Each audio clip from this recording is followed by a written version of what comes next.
অনেকে চলে যায় ৩০০ ফিট চাপটি খেতে। আজকে আমি সেই রকমই বানিয়ে ফেলবো ঘরে চাপটি, ৩০০ ফিটের থেকে আরও মজাদার একটা রেসিপি। সেই রেসিপিটাই আপনাদের সাথে শেয়ার করব। হ্যালো ফ্রেন্ডস, আসসালামু আলাইকুম।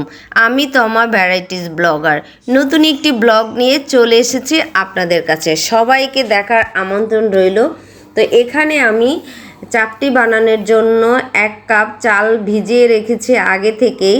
তারপর সাথে আমি অল্প করে ডাল ভিজিয়ে রেখেছি, ডাল এবং চাল দিয়েছি।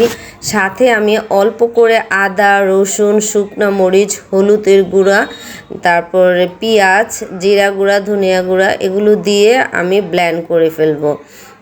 ব্লেন্ড করে তারপর আমি ৩০০ ফিটের মতো মজাদার একটা রেসিপি চাপটি বানিয়ে ফেলবো। আজকে আমার হাজব্যান্ড ভাবতেছে চলো আমরা ৩০০ ফিট যাই, আর এই সময় বৃষ্টি হয়েছে, তাই ভাবলাম যে কিভাবে যাব, আর হাজব্যান্ডের চাপটি খেতে মনে চেয়েছে, তাই আমি ভাবলাম যে তা আমার হাজব্যান্ডের আবদারটাও পূরণ করে ফেলি, ঘরে বানিয়ে ফেলি মজার একটা রেসিপি। সেই রেসিপিটাই আপনাদের সাথে শেয়ার করে ফেললাম।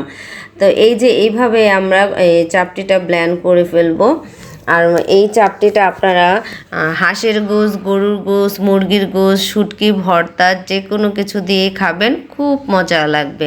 আর এই যে আমি এত কিছু দিয়ে যে চাপটিটা বানিয়েছি, এই চাপটিটা এত মজা হয়েছে। এটা একটু ঘন হয়েছে, এটার সাথে আমি পানি দিয়ে আর একটু পাতলা করে ফেলবো। যেমন মুচমুচে হয়েছে তেমনি দেখতে যেমন সুন্দর হয়েছে, খেতেও খুবই টেস্ট হয়েছে।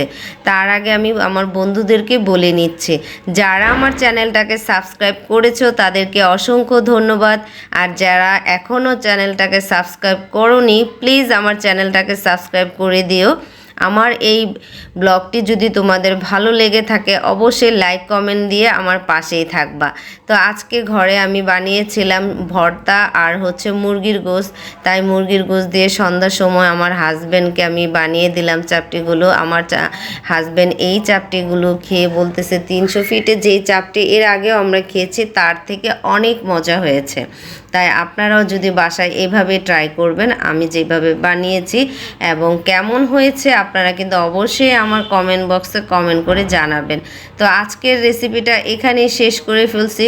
সবাই ভালো থাকবেন, সুস্থ থাকবেন, আমাদের জন্য দোয়া করবেন। আল্লাহ হাফেজ।